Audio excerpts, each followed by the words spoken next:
All right, so what we're working on today, we've got this old dual rotor brush hog. Used to use it on my Master Ferguson tractor, but I sold the tractor and this has been sitting around for a little while. And with the new property I bought, there's a lot of briars and just small scrub brush, and I want to make a skid steer brush mower.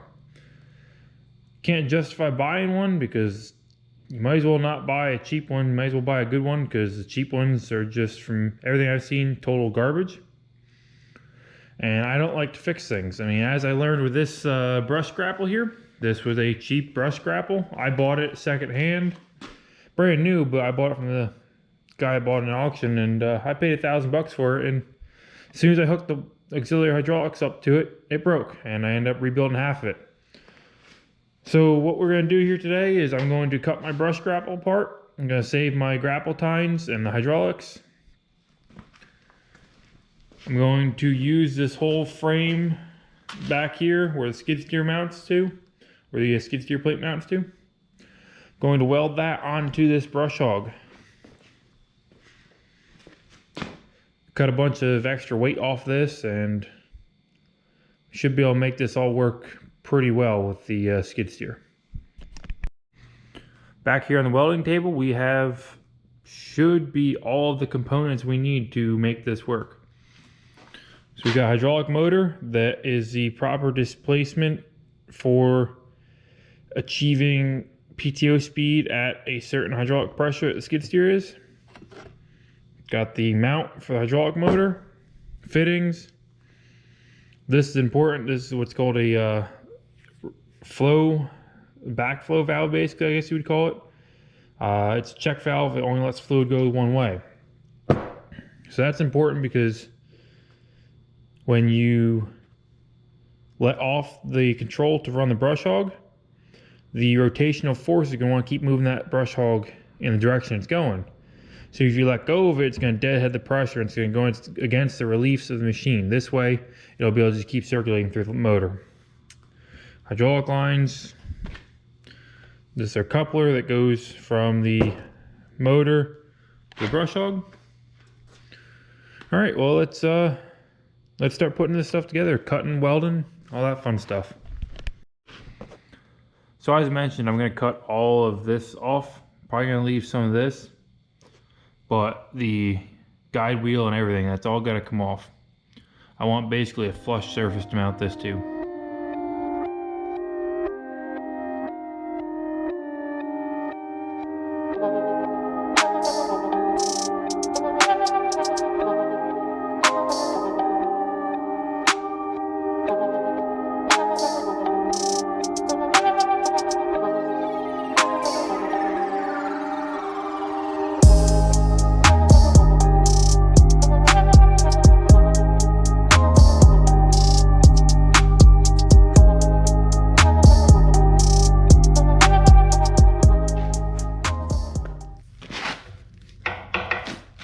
That'll do there. Got that fitting nicely.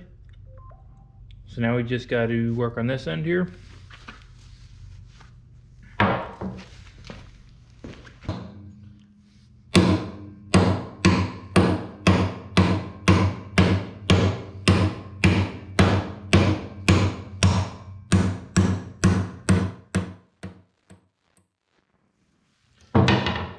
Okay, that's in there.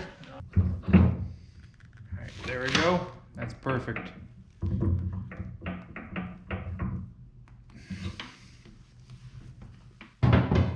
Alright, now we gotta pull this off. I'm gonna weld this bushing in there.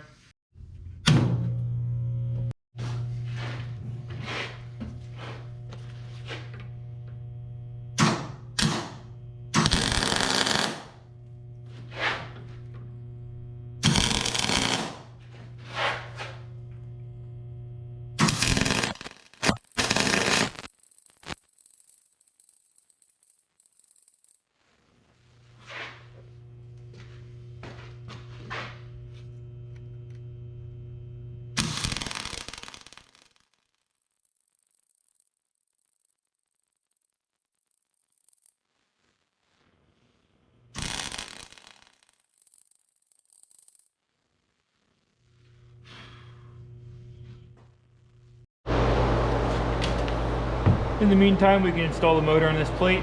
So it just takes 3/8 bolts.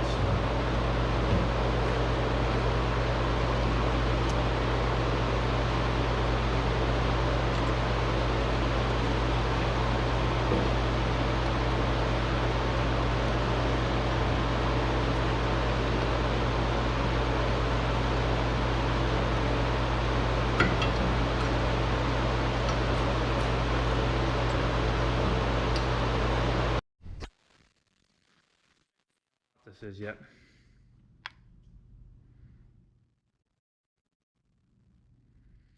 Yeah, we can probably grab a hold of that.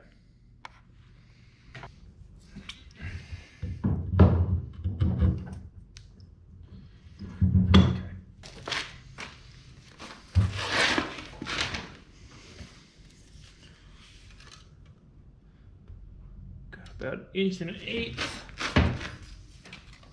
About 1.1 inches. All right, 1.1 inches. Let's find some steel.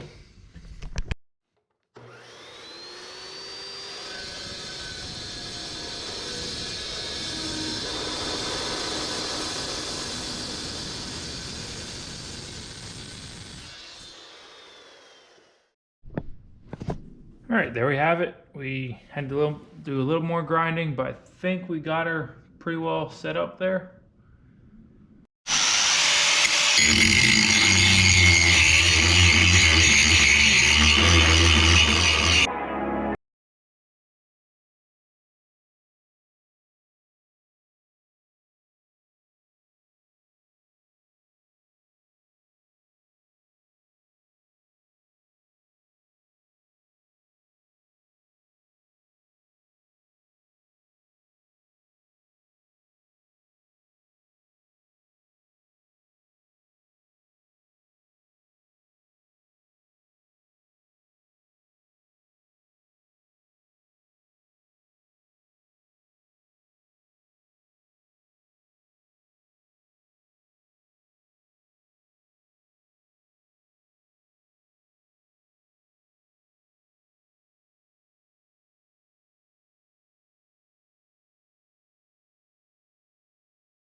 All right, we got this all welded. I'm gonna pull it apart.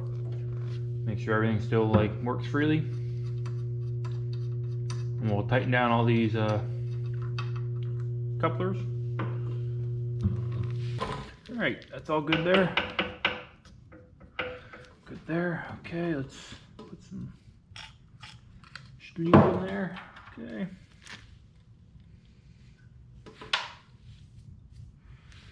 All right, put this back together. A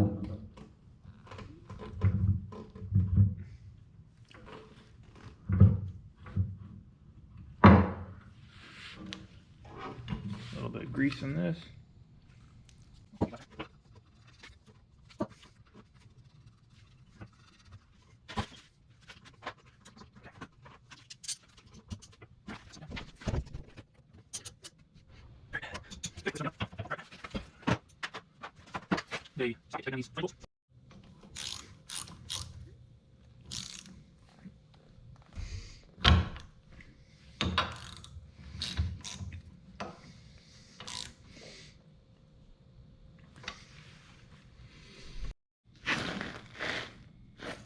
All right, well, I got the hydraulics all plumbed up here. However, I didn't realize when I ordered this motor, it is a manifold style mounting for the hydraulics. So I had to order the adapter block to get it over to a MPT 1/2 inch thread for hydraulics. But I figure I can plumb all this stuff together and at least get that ready. While I was ordering more parts, I ordered another set of flat face couplers, because that's something that I always seem to use and I never have enough for all my attachments. But so basically, give you an idea how this is going to work. Hook these up to the remotes on the machine, and the fluid will run through This line is the pressure side. So this side, the left side here. And this is a check valve that only lets fluid go that way. So when it runs through, it'll go into the motor will spin, and then if you let off, this line here will essentially shut off. Same with this. So these two will shut off, so that'll make this be able to bypass this loop and keep going, you know, let the brush cutter wind down till it eventually stops. Like I said, otherwise that would deadhead against your relief valves on your machine, and I have a feeling that would probably not be a good idea.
Alright, first test run with the brush hog. I cut this front guard off. And I got my block, it's fitting I was waiting on there. So we got that, so we're ready to go try it out. I have a feeling we might have some belt train issues because I already lost, when I just fired it up, we lost one belt. But we'll see. It might be okay. We'll give it a go. So let's go up on the mountain because we're about ready for it. So let's go up there and try it out.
did a pretty good job of cleaning this area out here.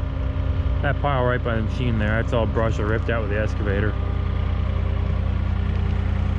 So yeah, I mean, I think this is definitely worth the investment. I mean, I'd really like to have a nicer, newer pre-built one, but quite honestly, I don't do this brush hogging stuff for money. It's just kind of something I wanted to quick way of clearing out my new property, and maybe eventually I'll buy another one now that I see how useful it is. But yeah, so this thing works out pretty good, and like I said, I only have about $500 into it, so I'm gonna clear a couple more things here. My camera is almost out of battery, so yeah. So if I decide to replace the bearings in the spindle here, I'm pretty sure it's this one here. It feels smooth, but it's very, something's not right. That one's smooth too. I don't know, maybe it just needs grease. I did grease it last time I ran it, but who knows.